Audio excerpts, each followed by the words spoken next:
Alright, man. I've tried I've done so many takes on this video to try to explain how to use EQ and the process that I do, and I don't think I'm explaining it well enough. So I'm just gonna be general about it, and if you have questions, just hit me up because there's so much to say, but I'm going to try to give you a general perspective on mixing and getting a good mix. So if you use Fruity Loops, here's the easiest way to me to mix or to set your project up for mixing. Once you have all your instruments in the step sequencer, highlight all of them, go to the mixer and put them all on their individual tracks. After you do that, I mute everything except for the first instrument, mix that using EQ or whatever, then go to the next one and the next one and the next one. I EQ everything. So that's another pointer. I EQ everything. EQ is very important. And as a matter of fact, I'm going to try to explain EQ a little bit. What EQ does, it allows you to cut out frequencies that you don't need.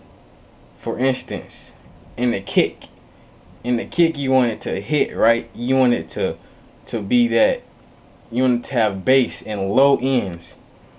So this is alright, so this is what EQ does. The low ends are over here, right?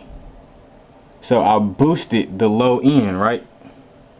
You see how normally the line will go straight across like these? I boosted the low end and right here to make it kick.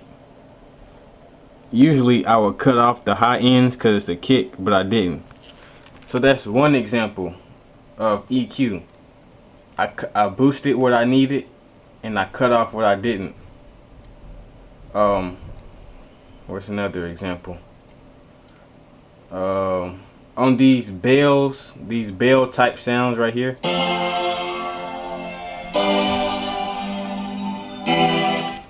I'm gonna show you how I EQ'd those. These bells,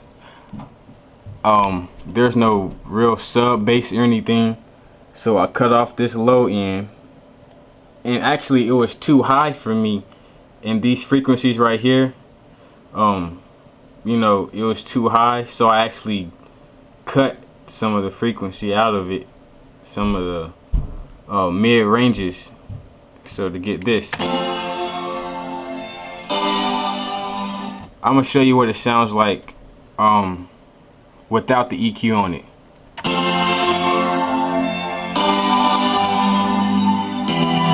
This is what it sounds like with it.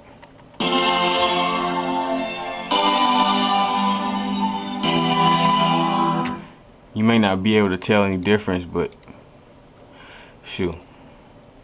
Anyways, but yeah, that's EQing. I know that was a long tangent, but that's EQing. After I EQ every track on my mixer here, after I EQ every single last track, then what I do is I turn down the volumes of every instrument on the mixer.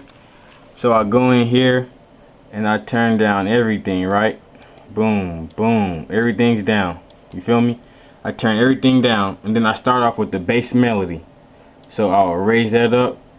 So that's my bass, right? So then I will bring in other instruments around it to support it, but not go over the bass melody.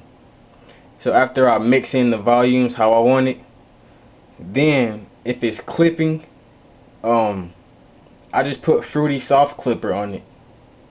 Simple as that. I don't know if that's a secret or something that everybody does. That's what I do. And sounds pretty good. You know, it doesn't distort or compress my beat or anything. So I love Fruity Soft Clipper. That's a valuable tool. But yeah, after I do that, that's the end of my mixing process. Then I may do a couple of things to try to master my beat, but you know, I don't really mess with mastering because, you know, I don't know, but yeah. So that's a general explanation of mixing. So if you have any questions, you can comment on this video or hit me up on Facebook. Um, yeah, anytime y'all have questions, just hit me up. I love to help. Love to help. So yeah, I hope I helped you at all. And like I said, if you have questions, hit me up. JB.